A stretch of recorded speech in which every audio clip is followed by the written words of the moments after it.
I was 39 when I had Seth. Because of my age, they did a little bit more just monitoring of me.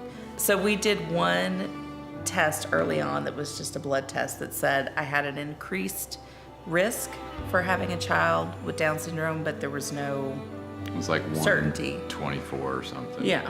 We found out a couple minutes after he was born. We found out we had a boy, and then thankfully it was my OB that delivered him. So she got to tell us, she said, I'm not 100% sure, but he does have some of the markers for Down syndrome. So we kind of had the two surprises there in a row. I've noticed the challenges more so after having our daughter. They're only 14 months apart, so she was, kind of right behind him. And just seeing how quickly and easily she picked up everything. It's like, whoa. Because Seth was our first child, and I thought, okay, well, with him, a lot of things that typically developing kids just sort of pick up.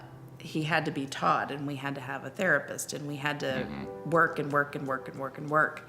And then for my daughter, it was just like, oh, that? What? No big deal. Part of it, we do sit around and talk about how much of this is Down syndrome and how much of it is just being a 3, 4, 5-year-old. So when you start to peel some of that away, it's not really as scary. It's just part of having a toddler. A lot of families are extremely isolated because of their child with a disability. If they don't know other people who have kids with disabilities, a lot of times they don't get out much. They don't, if their kid can't play with the next door neighbor kid, then it just doesn't happen.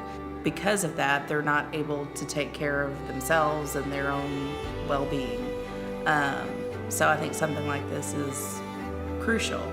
Things like night lights and other things like that is so good because it gets them out, shows people that, hey, I'm not the only one. You can see other people. You see other people getting by just fine with whatever they're up against, and they can enjoy life just like everybody else. I mean, those kids in there, they don't know that they're any different. I really don't think so. I mean, I think they just have they're in there and they're all having a good time. You can leave, you can feel safe and confident leaving in there, and you're not